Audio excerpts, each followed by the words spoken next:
দুটো দিন অরণ্য আর দীপ্রর খুব ব্যস্ততা গেল।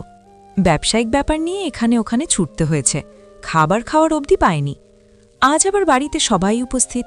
সবাই বলতে সবাই, এর কারণ আছে অবশ্য। আবিরের বিয়ের কেনাকাটা করতে হবে, আর এক পক্ষ যাবে বিয়ের দিন তারিখ ঠিক করতে। শুরুতে কেনাকাটার বিষয়টা বড়দের কাছে দিতে চাইলেও কিছু সময়ের আলোচনায় ঠিক হলো বাড়ির বাচ্চারাই কেনাকাটা করবে, সেটা নিয়েই হৈ হৈ চলছে। তবে আয়ানা গো ধরে বসে, সে নাকি যাবে না। কেন যাবে না সেটা বলেনি অবশ্য। ওকে মানাতে গিয়েছে আবির, কতক্ষণ চেষ্টা করে মেয়েটিকে নিয়ে এসেছে। তখন সবাই বসার ঘরে, আয়ানা মুখটা গোমরা রেখেই উপস্থিত হল। রাত্রি সুধাল। অভিমান ভাঙল? মিনমিন করে আয়ানা বলল, অভিমান করিনি। তবে যাবি না কেন? এমনি মন চাচ্ছিল না। আচ্ছা, এসেছো সে, এখন বাকি কথা বাদ।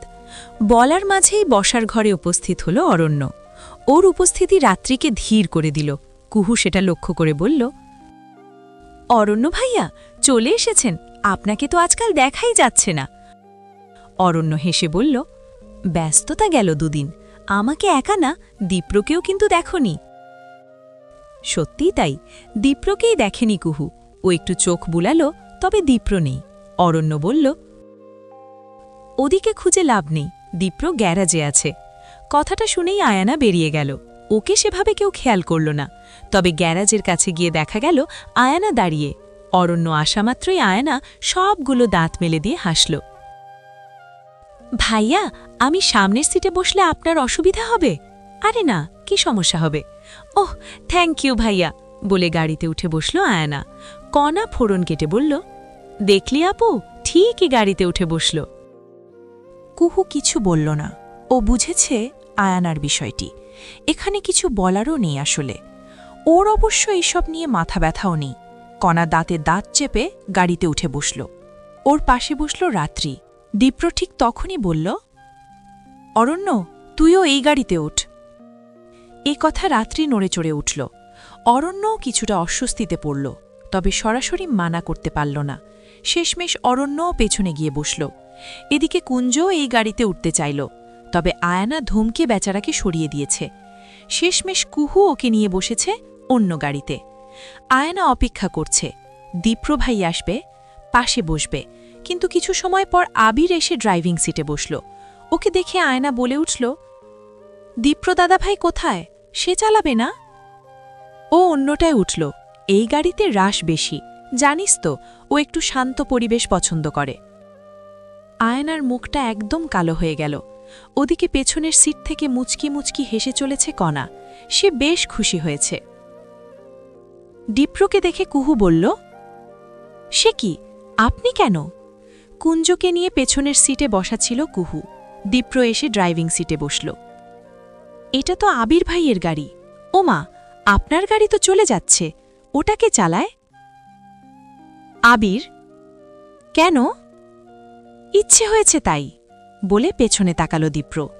কুঞ্জ হাসি হাসি মুখে বলল, ইয়ে, ভালো হয়েছে তুমি এখানে এসেছো দাদা ভাই, আমাকে তো ওই গাড়িতে বসতেই দিচ্ছিল না। তোর জন্যই এসেছি কুঞ্জ। আমি জানি, বলে হাসল কুঞ্জ। দীপ্র একটা নিঃশ্বাস ফেলে বলল, কুহু, সামনে এসে বস। আমি?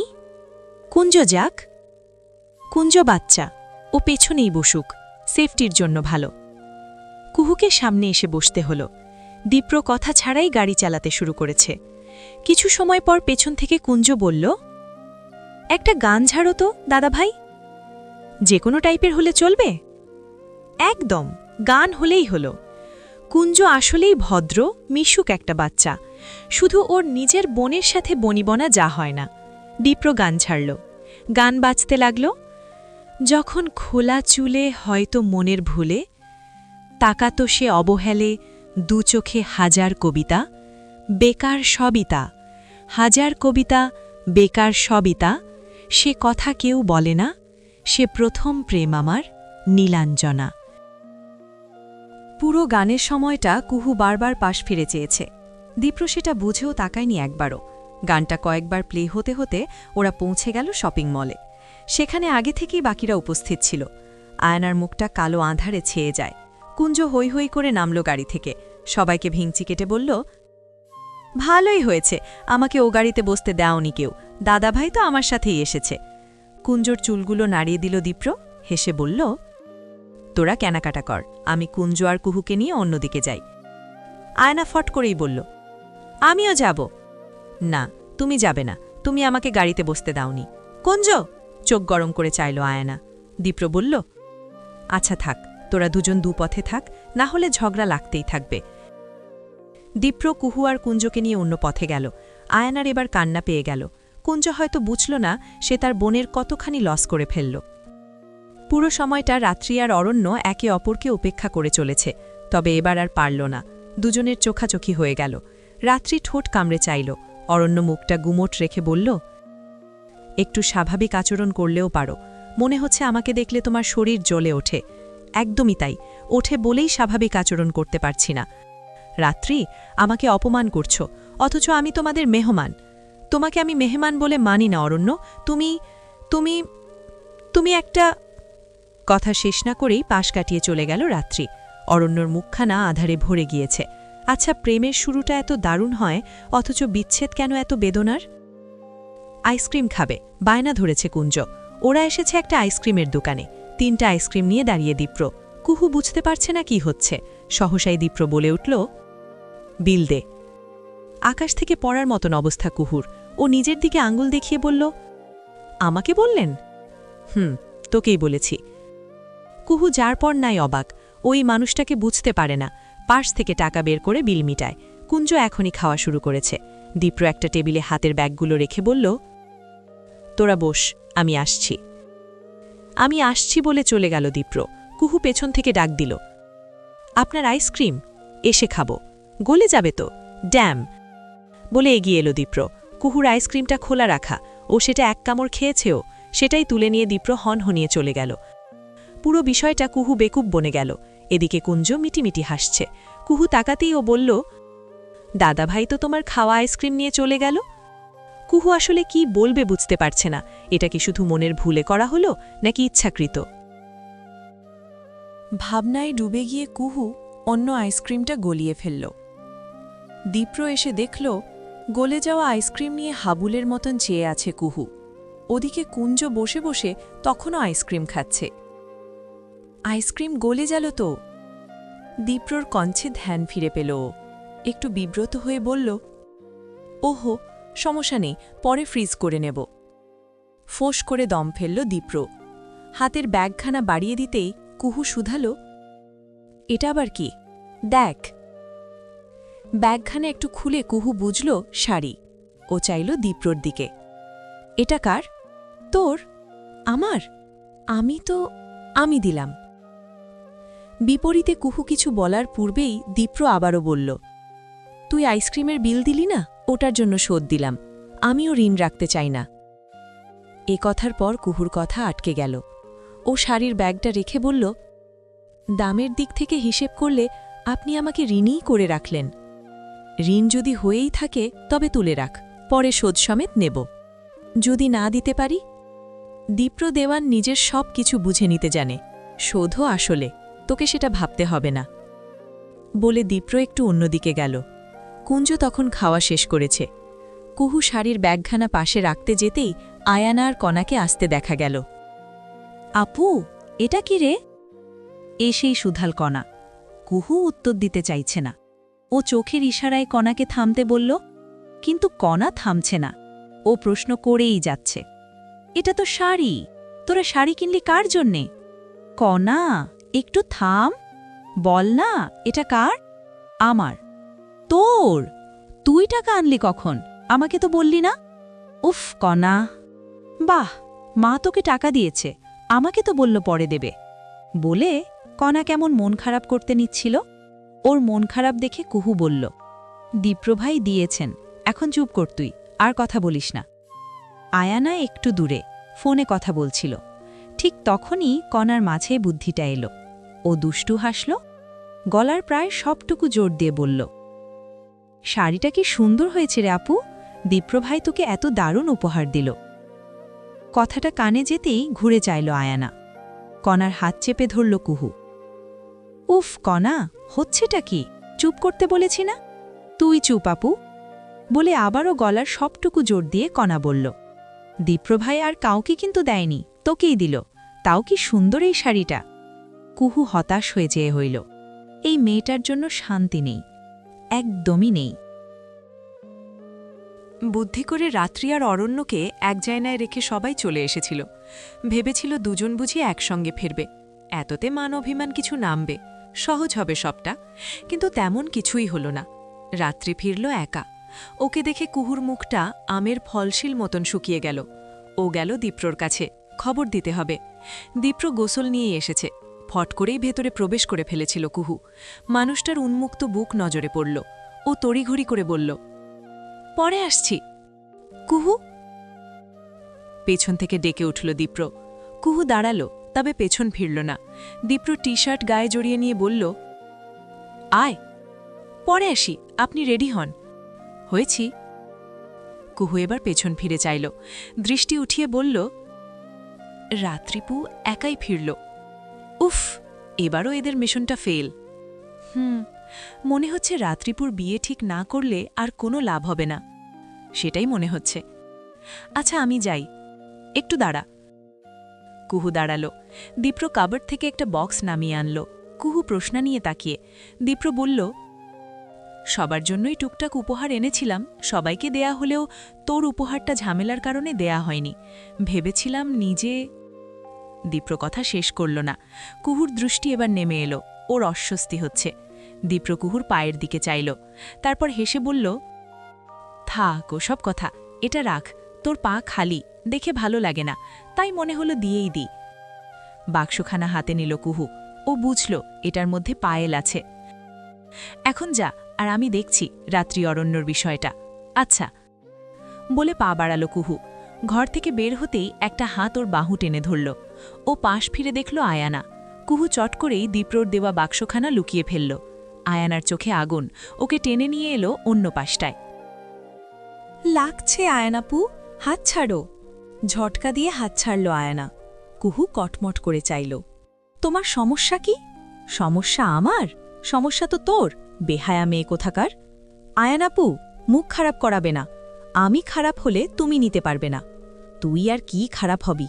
তোকে বলেছি দিব্য দাদাভাইকে আমি পছন্দ করি, তারপরও তুই তার পেছন পেছন ঘুরিস, বেহায়ার মতন লেগেই আছিস। কথাগুলো লাগল কুহুর। ও এগিয়ে এসে বলল, দীপ্রভাইকে তুমি পছন্দ করো, কিন্তু সে কি করে? করে নাকি করে না সেটা আমি বুঝে নিব, তুই মাঝে আসবি না।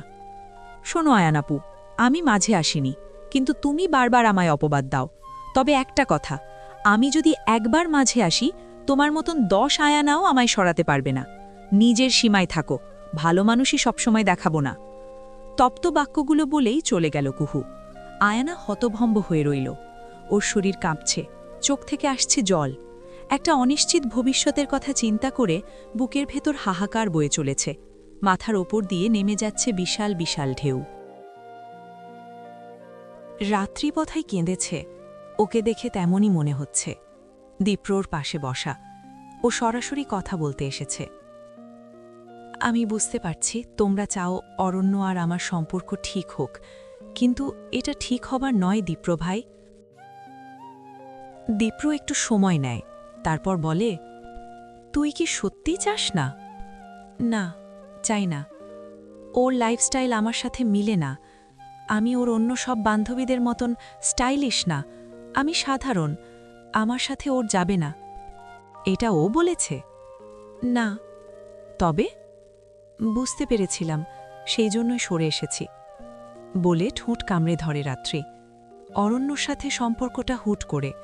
রাত্রি বরাবরই মিশুক, একটু চঞ্চল। সেই চঞ্চল স্বভাব থেকেই অরণ্যর সাথে কথা বলা, তারপর দুজন একটা সম্পর্কে যাওয়া। কিন্তু সম্পর্কের আগে সম্পর্কটা যেমন ছিল, সম্পর্কের পর সম্পর্কটা একদমই বদলে এলো। অনিশ্চয়তা যোগ হলো। সেই অনিশ্চয়তা, দিনের পর দিন কথা কাটাকাটি, সব মিলিয়ে রাত্রি নিজেকে সরিয়ে নিল। তবে ক্ষীণ আশা ছিল অরণ্য বুঝি তাকে মানাবে, কিন্তু তেমন কিছু হলো না। গোঁ ধরে রইল ওপাশের মানুষটাও। আর তারপর বিচ্ছেদটা সত্যি হয়ে গেল। রাত্রি শিউরে উঠল, নিজেকে সামলে বলল, আমি সত্যিই এবার বিয়ে করতে চাই, বাবাকেও বলবো। দীপ্র কি বলবে বুঝল না।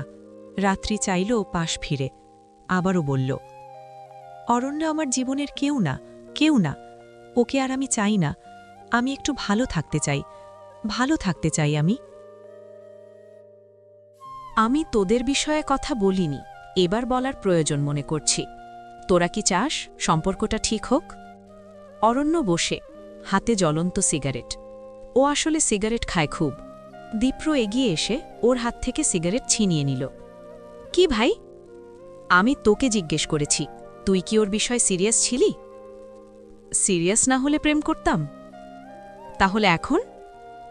ওর ইগো আছে, আমার নেই।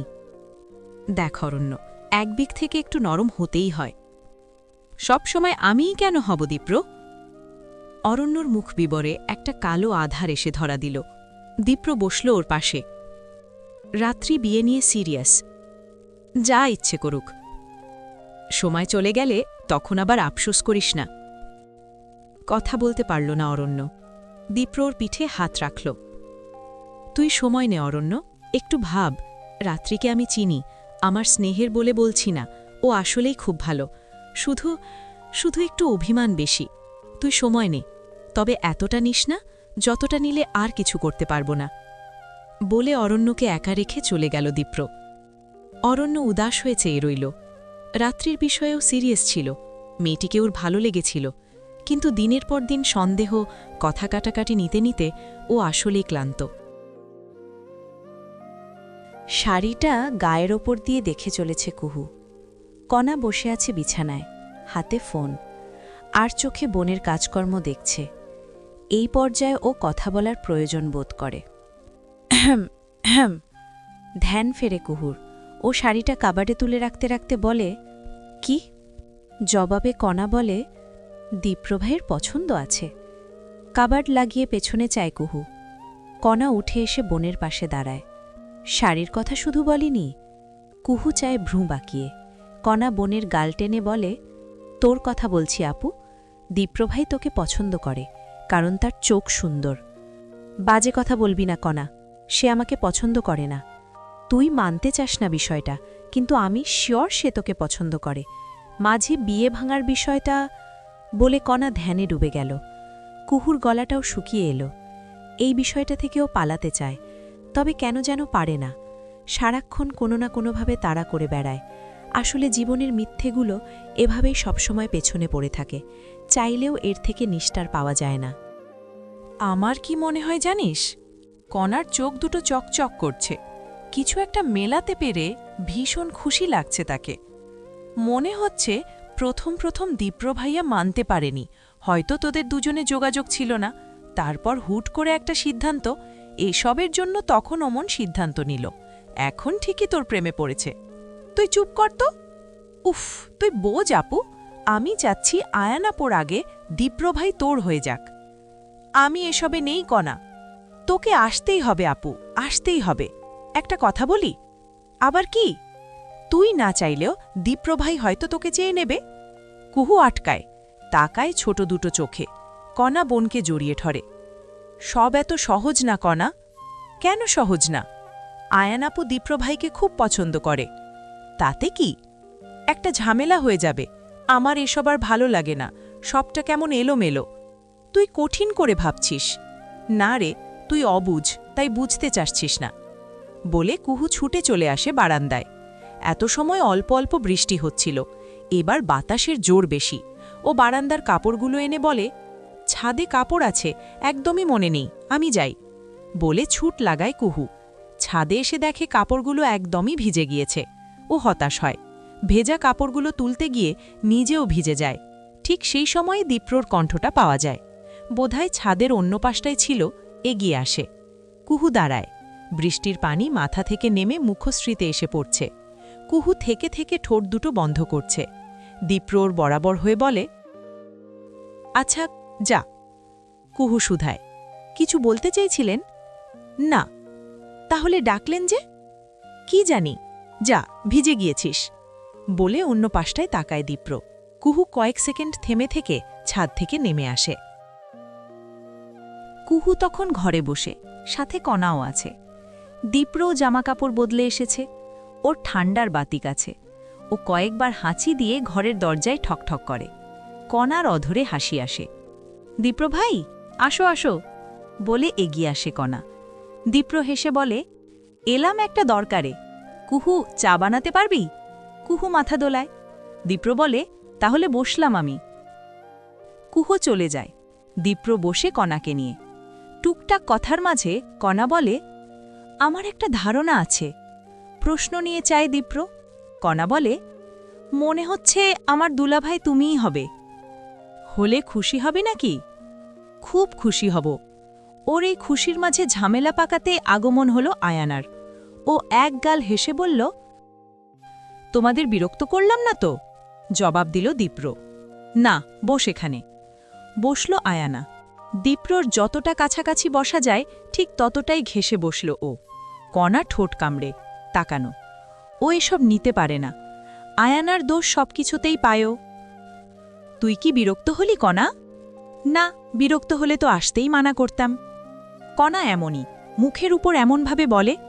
দীপ্র ওদের দ্বন্দ্ব বুঝতে পারল, তাই শাসনের সুরে বলল, আমি কি বলেছিলাম সবাই মিলেমিশে চলবি, সেগুলো মনে নেই? সরি, আমারই ভুল, কণা তো ছোট বলে কথা মেটানোর চেষ্টা করে আয়ানা। কণা এতে গলে না, ও বরং ঠোঁট কামড়েই রাখে। এই অসহ্যকে নিয়ে ওর কিছু বলার রুচিও নেই। আমি এলাম তোমায় দেখে। কুহু বোধহয় চা বানাতে গেল, তাই না? হ্যাঁ, আমিই বলেছি। ও, আমাকে বললেও পারতে, কুহু তো কত কিছু করে। আমি ফ্রি ছিলাম। দীপ্র একটু বিব্রত বোধ করল, তবে কথা কাটিয়ে বলল, অন্য এক সময় তোকে বলবো। ওদের কথার মাঝে চা হাতে ফিরে কুহু আয়ানাকে দেখে বলে, ও আয়ানাপু, আমি তো 3 কাপ চা বানালাম। সমস্যা নেই, আমি খাবো না। নিজে ভাগ দেবে না বলে আগে ভাগেই চা নিয়ে এঠো করে ফেলল কণা। কুহু বলল, আচ্ছা তুমি নাও, আমি পরে খাবো। বলছিস যখন, নেই তবে বলে 1 কাপ চা তুলে নেয় আয়ানা। কুহু এবার অন্য কাপটি দীপ্রর দিকে বাড়িয়ে ধরে। দীপ্র বলে, আরেকটা কাপ নিয়ে আয়। কেন? নিয়ে আয়। কুহু চাট করে আরেকটি কাপ নিয়ে আসে। দীপ্র 1 কাপ চা 2 ভাগে ভাগ করে নেয়। একটি কুহুকে দিয়ে বলে, বস। পুরো বিষয়টা দেখল আয়ানা। ওর খুব খারাপ লাগল। ও চা কাপটি তুলে নিয়েই বলল, আমি যাই, আমার কাজ আছে।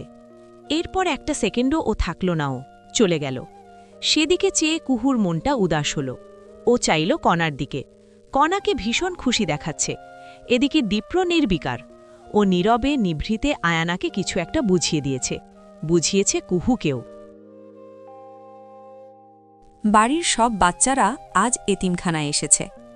এতিমখানাটা বহু বছর আগের। কুহুর দাদার দান করা জমিতে গড়ে উঠেছিল। ওরাই সব রকম দায়িত্ব নিয়ে চালাত। কুহুর দাদার ইন্তেকালের পর দেওয়ান বাড়ির ওপর এক প্রকার নজরই লাগল। এত এত সম্পত্তি ধীরে ধীরে হারাতে লাগল। কাদের, দবির আর আনোয়াররা একটু বড় হওয়ার পর স্থিরতা এলো। তবে ততদিনে দেওয়ান বাড়ির ঐতিহ্য হারিয়ে বসেছে। তবু এতিমখানাটা চলমানই ছিল। তারপর 3 ভাইয়ের বিয়ে হলো, সংসার হলো।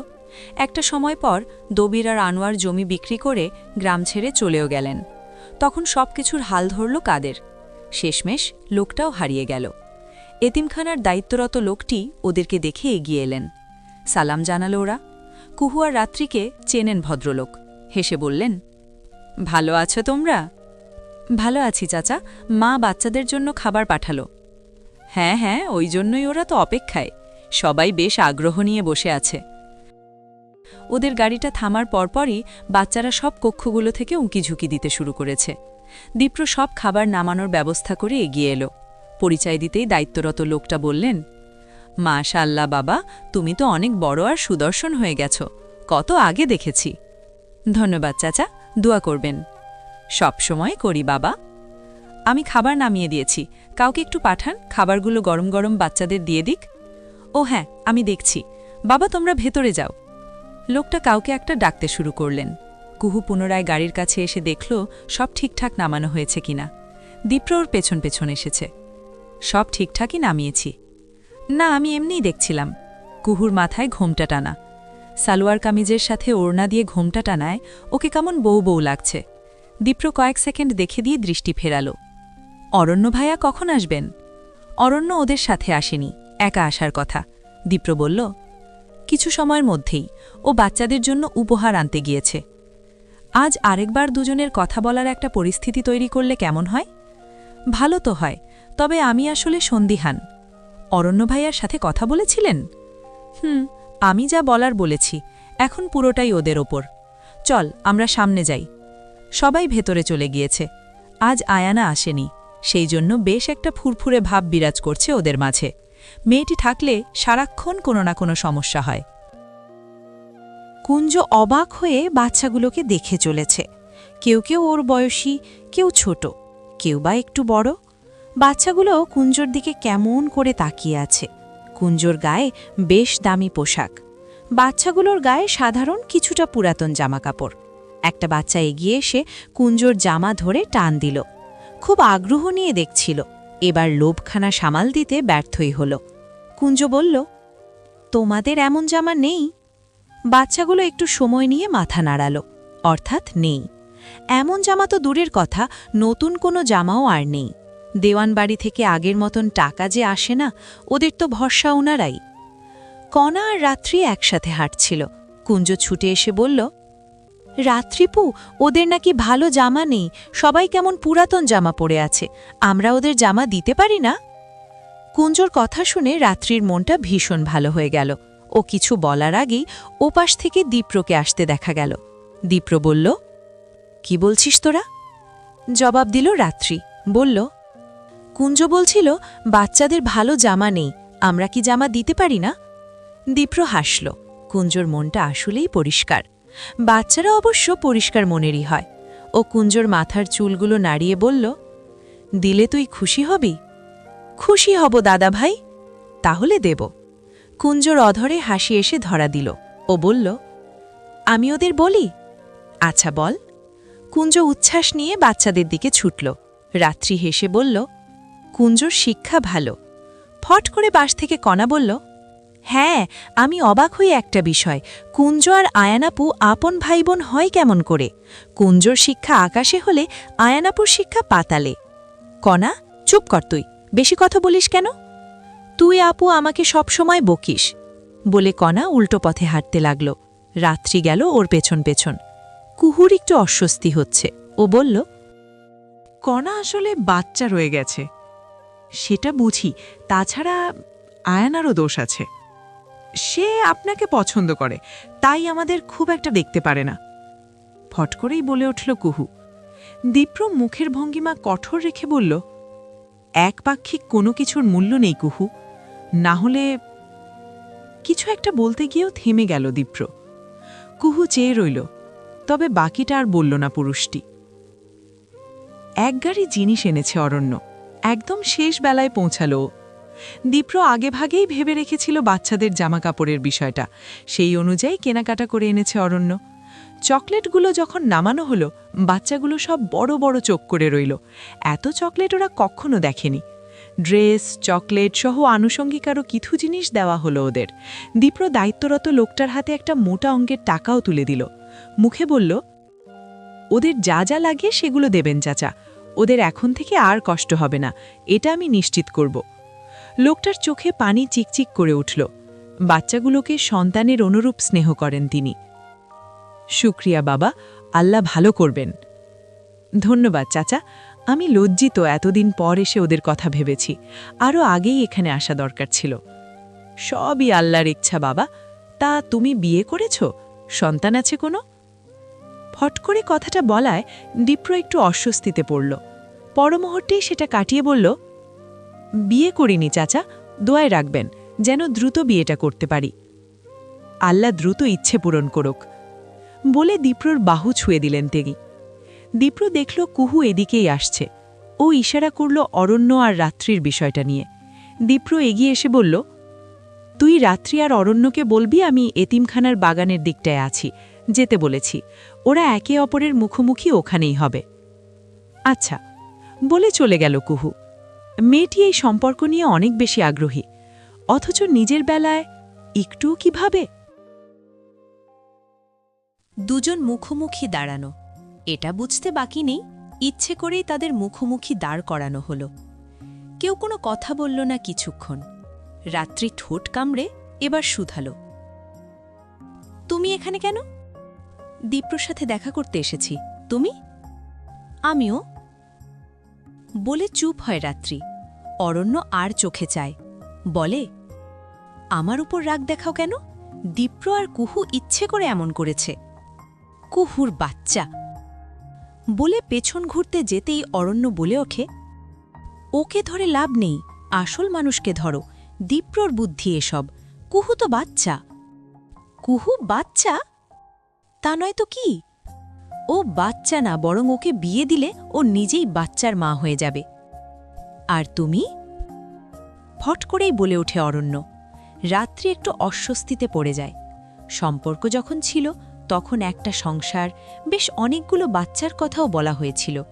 হুট করেই রাত্রির খুব কান্না পেল। খারাপ লাগলো বোধহয় অরণ্যরও। রাত্রি আর সময় নষ্ট করল না, উল্টো পথে ঘুরে গেল। আর সেদিকে চেয়ে রইল অরণ্য। কুহু সামনে দিয়ে পায়চারি করছে। ওর শান্তি নেই, ও বুঝতে পারছে না কি হবে। অরণ্য ভাইয়া আর রাত্রিপু আবার ঝগড়া করবে নাকি ভালোভাবেই কথাবার্তা বলবে, এসব নিয়ে ভেবে ভেবে ওর অবস্থা খারাপ। দীপ্র একটু দূরে বসা, ও দেখছে কুহুর কাণ্ড। এবার ডেকে উঠল, কুহু। তাকালো মেয়েটি, চোখে মুখে চিন্তা লেপ্টে আছে। দীপ্র বসা থেকে উঠে দাঁড়ালো। অমনভাবে ঘুরঘুর করছিস কেন? চিন্তা হচ্ছে। কিসের জন্য? অরণ্য ভাইয়ার রাত্রিপুর জন্য। ওদের জন্য চিন্তা কেন? কি বলেন, চিন্তা হবে না? ওদের যদি ঠিকঠাক না হয়? উফ, ভালো লাগে না। দীপ্র কয়েক সেকেন্ড থম ধরে রইল। একটিবার বলতে ইচ্ছে হলো, কুহু তুই অন্যের জন্যে ভাবছিস, অথচ তোর নিজেরই তো কিছু ঠিকঠাক নেই। তবে এটা কিন্তু বলল না, বরং বলল, চিন্তা করে লাভ নেই, যা হবার হবেই। সেটাই বলে বসতে নিচ্ছিল কুহু। অমন সময় রাত্রিকে আসতে দেখা গেল। চোখ মুখ কালো আধার হয়ে আছে। রাত্রিপু। রাত্রি কথা বলল না, পাশ কাটিয়ে চলে যেতে নিল। কুহু এসে বাধা দিল, এই রাত্রিপু, তুই কথাই বলিস না। আমি কি করলাম? আমার সাথে রাগ করছ? কুহু, তুই আমার বোন নাকি অরণ্যর? কুহু জবাব না দিয়ে ফ্যাল ফ্যাল করে চেয়ে রইল। রাত্রি কপট রাগ দেখিয়ে বলল, তুই তোর অরণ্য ভাইয়াকে নিয়েই থাক, রাত্রিপু এখন কেউ না, গেলাম আমি। আরে এই শোনো। শুনল না রাত্রি, ফটফট করে চলে গেল। একটু দূর থেকে সবকাল দেখল দীপ্র। ও এগিয়ে এলো। এটা কি হলো বলেন তো রাত্রিপু? অমন করল কেন? কিছুই না। কিছুই না মানে? কুহু, তোর মনে হয় না ওদের একা ছাড়া উচিত? কুহু তাকায় দীপ্রর চোখের দিকে। দীপ্র বলে, কেউ নিজে থেকে না চাইলে কখনো সম্পর্ক ঠিক করা সম্ভব নয়। তুই নিজেকে দিয়ে ভেবে দেখ কুহু। আলগুছে মেয়েটির মস্তিষ্কে কিছু পৌঁছে দিল দীপ্র। ও এমনই, ধীরে ধীরে আগাতে পছন্দ করে। এদিকে কথা মতন ভাবতে গিয়ে কুহু হুট করেই বিষণ্ণ হয়ে গেল। দীপ্র সেটা বোধহয় বুঝল, তাইও বলল, ওদের একা ছাড়ি, দেখি কি হয়। বলে মৌন হল মেয়েটি। সামনে এগোতে গিয়ে আকস্মিক আহ বলে চিৎকার করে বসে পড়ল। হঠাৎ অমন করায় দীপ্র ব্যস্ত হল। কি হলো? পায় পায় বলে একদম মাটিতে বসে পড়ল কুহু।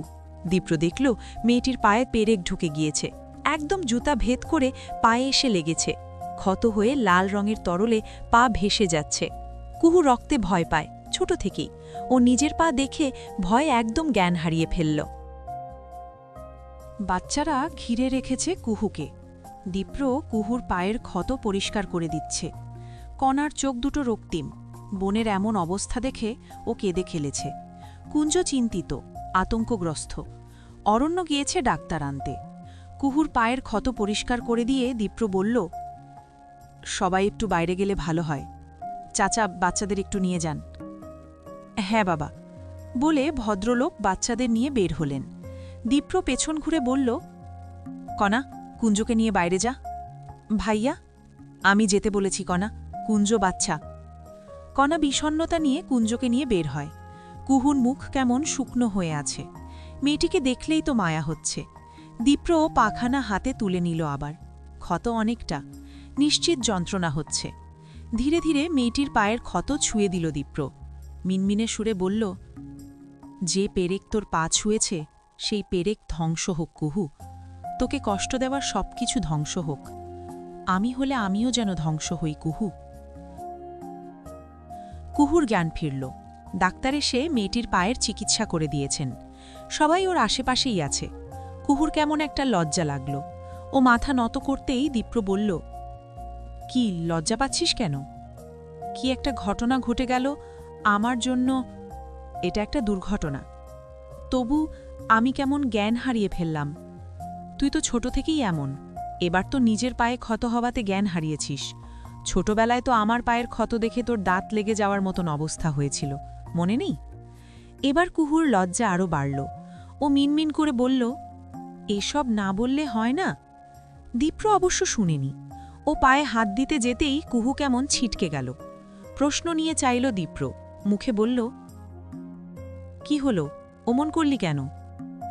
কুহুর মুখ মেছে একটা অস্বস্তি, দ্বিধাও অনেকটা, সেই সাথে পায়ের যন্ত্রণা। কি, কিছু বল। মেয়েটির দিকে চেয়ে পুনরায় বলল দীপ্র। কুহু মিনমিন সুরে বলল, পা ধরছেন কেন? তাতে কি সমস্যা হয়েছে? পা ধরা মানা নাকি? আপনি তো বড়। বলে থামল কুহু, চাইল আর চোখে। ওর কথায় হালকা একটা হাসি দেখা গেল দীপ্রর মুখ মেছে। মানুষটা হাসলে অদ্ভুত রকমের সুন্দর লাগে। এ তো এত সময় আমিই ধরে রেখেছিলাম। এ কথায় কুহুর ভাবনায় ফোড়ন পড়ল। মুখ একদমই বন্ধ হয়ে গেল। দীপ্র আলগোছে ওর পাখানা পুনরায় স্পর্শ করল। কুহুর সমস্ত শরীরে শিরশির একটা হাওয়া এসে সুরসুরি দিল যেন। ও শুকনো ঢোক গিলে বলল, পা ছোঁয়ার ঋণ কিভাবে শোধ দেব দীপ্র ভাই? আপনি ইচ্ছে করেই আমার ঋণ বাড়াচ্ছেন। অথচ আমি ওই গরিব বামুনের মতন, যার চাঁদ দেখার সৌভাগ্য হয় তবে ছোঁয়ার সাধ্য হয় না। সবাই বাড়ি ফিরে এসেছে। কুহুর পায়ে ব্যান্ডেজ। ওকে ধরে ধরে নিয়ে আসছে দীপ্র। বসার ঘরে দাঁড়িয়ে আয়ানা এটা দেখে শুকনো ঢোক গেলল। রাগে ওর চোয়াল শক্ত হল, তবে কিছু বলল না। কুহুকে সোফায় বসানো হলো। ববিতা একটু আগেই ফিরেছেন। মেয়ের এমন অবস্থা দেখে তিনি হায় হায় করে উঠলেন। ক্ষত কতটা গভীর? ব্যস্ত গলায় শুধালেন তিনি। কুহুর বলতে হল না, বলল দীপ্রই। অনেক বেশি না, তবে রক্ত ভিয়েছে ভালো, জ্ঞান হারিয়েছিল। মেয়েটা যে কি করে দেখে চলিস না? ওর দোষ নেই চাচি, এটা শুধুই দুর্ঘটনা। দীপ্র সুন্দর মতন বুঝিয়ে বলল পুরোটা। সবটা শুনল সবাই। কুহুর খোঁজ নিলেন আবিদাও। আয়ানা এই বিষয়টা ভালো চোখে দেখল না, তাই মায়ের সাথে একটা রাগ দেখিয়ে চলে গেল। মেয়ের পেছন পেছন চললেন আবিদাও। পুরো বিষয়টাই দীপ্র খেয়াল করেছে। ওর খেয়াল করার ক্ষমতা ভালো। ও একটু চিন্তিত এই বিষয়টি নিয়ে। আয়নাকে সরাসরি বলা ঠিক হবে কিনা সেটাও একটা ভাবনার বিষয়। এই মুহূর্তে ভালোই চাপের মধ্যেও। কুহু শুয়ে আছে। ওর পায়ের কাছে বসে আছে রাত্রি। কুহু মন খারাপ করে বলল, তুমি আমার সাথে রাগ করেছ রাত্রিপু। দেখো, সেই জন্য শাস্তিও পেলাম আমি। এভাবে বলিস না কুহু, আমি কখনোই তোর ক্ষতি চাই না। সেটা জানি, আমি একটু ভুল ছিলাম। চাচ্ছিলাম তোমাদের সম্পর্কটা যদি ঠিক হয়। রাত্রি ফুস করে দম ফেলে। একটু দূরে বসা ছিল, আর একটু কাছে আসে। কুহু, একটা বিষয় কি জানিস? ভাগ্যে না থাকলে কিছু হয় না। কথাটা শুনে কুহু বোধহয় একটু কম্পিত হল। সত্যি, ভাগ্যে না থাকলে কিছু সম্ভব না। অরণ্যকে আমি এখনো ভালোবাসি কুহু। তবে তবে কেন সব ঠিক করে নিচ্ছ না? জানি না, আমার সব এলোমেলো লাগে, আমার ভয় হয়। এখন তবে কি করবে? বিয়ে করব। অরণ্য ভাইকে? সেটা কি সম্ভব বল? সেটা সম্ভব না। বাসা থেকে ছেলে দেখা হচ্ছে, সেখান থেকেই বিয়ে করব। কুহু হতাশ হয়ে পড়ল। রাত্রিও চুপ রইল। খানিক বাদে রাত্রি বলল, তুই নিজের দিক ভেবেছিস কুহু? কুহু না বুঝে বলল, আমার আবার কিসের দিক? তোর নিজের বিয়ে নিয়ে। কুহু একটু জড়সড় হল, ছোট করে বলল, বিয়ে নিয়ে আমার কোনো ভাবনা নেই রাত্রিপু। ভাবনা রাখিস রে কুহু, ভাবনা রাখিস। পরে আফসোস না হয়। দীপ্র ভাই কিন্তু। ওর কথাটা পূরণ হল না। তার আগেই খুশি মনে আগমন হলো আয়ানার। ওর এই খুশির হেতু কেউ খুঁজে পেল না। কুহু, কেমন আছিস এখন? পা ঠিক হলো? পা কি এত সহজে ঠিক হবে আয়ানাপু? সময় তো লাগবেই। কি বলিস রে, সময় লাগলে তো চলবে না। ওরে কথায় রাত্রি আর কুহু একে অপরের মুখ চাওয়াচাওয়ি করল। আয়ানা হেসে বলল, বলা তো যায় না, রাত্রিপুর বিয়ের আগে আমার বিয়েটাই হয়ে যেতে পারে। এ কথায় ওরা দুজনেই হাবুলের মতন চেয়ে রইল। রাত্রি বলল, তোর বিয়ে? আয়ানা একটু লজ্জা পাওয়ার ভঙ্গি করল, বলল, হ্যাঁ, দীপ্রভাইয়ের সাথে। রাত্রির মেজাজ গরম হল। আয়ানার এই মিথ্যেচার ঢং ওর সহ্য হচ্ছে না। ও ঠোঁট কামড়ে রইল। আয়ানাই বলল, দ্রুত সুস্থ হ কুহু, আমার বিয়েতে খুব নাচতে হবে তোকে। আসি রাত্রিপু। বলেই বেরিয়ে গেল আয়ানা। রাত্রি বসা থেকে দাঁড়িয়ে গেল, কটমট করে বলল, ওর এই মিথ্যেগুলো একদম নিতে পারি না আমি। সত্যিও তো হতে পারে রাত্রিপু। তুই পাগল হয়েছিস? এটা কিভাবে সত্যি হবে? কেন হবে না? কারণ তুই কুহু। আমি? হ্যাঁ, তুই। বিয়ে হলে তোর আর দীপ্রভাইয়েরই হবে। রাত্রিপু, চুপ কর কুহু, কোনো কথা শুনতে চাই না। যা করেছিস তা ভুল ছিল, যা হবে তা হতে দে। পারলে সাহায্য কর, কিন্তু বাধা হোস না। কুহু মাথা নামিয়ে ফেলে। ওর কিছু বলার নেই, করারও নেই। সত্যি ও জানে না সামনেটা নিয়ে। এখন যা হবে তাই হতে দিবে ও। দাদিজান গল্প বলছেন, আর সেই গল্প মন দিয়ে শুনে চলেছে কুঞ্জ। এক পর্যায়ে কুঞ্জ বলল, দাদিজান, আপনি আর দাদাজান চাচাতো ভাই বোন ছিলেন? বৃদ্ধা হাসলেন, বললেন, হ্যাঁ ভাই। দারুণ তো, কুহুপু আর ডিপ্র দাদা ভাইয়ের বিয়ে হলেও আপনাদের মতন হতো, তাই না? বৃদ্ধা এবার হতাশার নিঃশ্বাস ফেললেন, বললেন, হ্যাঁ, সেটা হলেই তো ভালো হতো, কিন্তু কি যে হলো। তার চোখ মুখে আফসোস ভেসে এলো। সে সময়ে পাশে এসে বসলেন জেবা। আম্মা, চা দেব? না বড় বউ, চা আর খাবো না, তুমি বসো। জেবা বসলেন। শীতল পাটির উপর বসে দাদিনাতি গল্প করছিলেন। জেবা বললেন, কিছু ভাবছেন আম্মা? তা তো ভাবছি। কি? ওই দীপ্র আর কুহুকে নিয়ে। এ কথা উঠতেই জেবা নড়ে চড়ে উঠলেন। গলার স্বরটা সামান্য নিচু করে বললেন, আম্মা, দীপ্র একটা ভুল করে ফেলেছে, কিন্তু আমি ওর মা, ওর চোখ যে অন্য কথা বলে। আমিও বুঝি বড় বউ, কিন্তু সমস্যা ধরতে পারি না। ওদের একটু সময় দিলে হয়তো কিছু সম্ভব আম্মা। কুহুকে আমার পছন্দ। এখন সবটাই সময়ের ওপর বড় বউ, দেখি কি হয়। অমন সময়ে আসরে যোগ দিতে এলেন আবিদা। কথা থেমে গেল। নারীটি বললেন, কি নিয়ে কথা হচ্ছে আপা? এমনি কথা বলছিলাম, সেরকম গুরুত্বপূর্ণ কিছু না। তিনি স্পষ্টত বুঝলেন জেবা যে কথা লোকালেন, তবে এটা নিয়ে আর ঘাটলেন না, বরং হাসি মুখে অন্য কথায় ডুবলেন। এতদিন আয়ানা চিন্তিত ছিল, এবার আবিদাই চিন্তিত হলেন। তিনি অনেক বিষয় দেখেও না দেখার ভান করেছিলেন, এবার আর ভান ধরতে পারছেন না। স্বামী আসতেই তিনি কথা শুরু করলেন, বললেন, মেয়েটার জন্য আমার ভয় হচ্ছে, কথা বলা দরকার। আমার ধারণা দ্রুতই দীপ্র আর কুহুর দিয়ে নিয়ে আবারও কথা উঠবে। তোমরা এত ধৈর্যহীন হচ্ছ কেন? দীপ্র বিয়ে ভেঙেছিল, আবার কোন মুখে কথা উঠবে? তুমি বুঝতে পারছ না, বাড়িতে তো থাকো না। আমি থাকি, আমি জানি দীপ্র কুহুর মেলামেশা বেড়েছে। তাছাড়া বড় আপাও বোধহয় কিছু একটা চাচ্ছে। আয়ানা এমনি এমনি রাগ দেখায় না। মানে? আম্মার সাথে বিকেলে কথা বলছিল, আমি জিজ্ঞেস করায় এড়িয়ে গেল।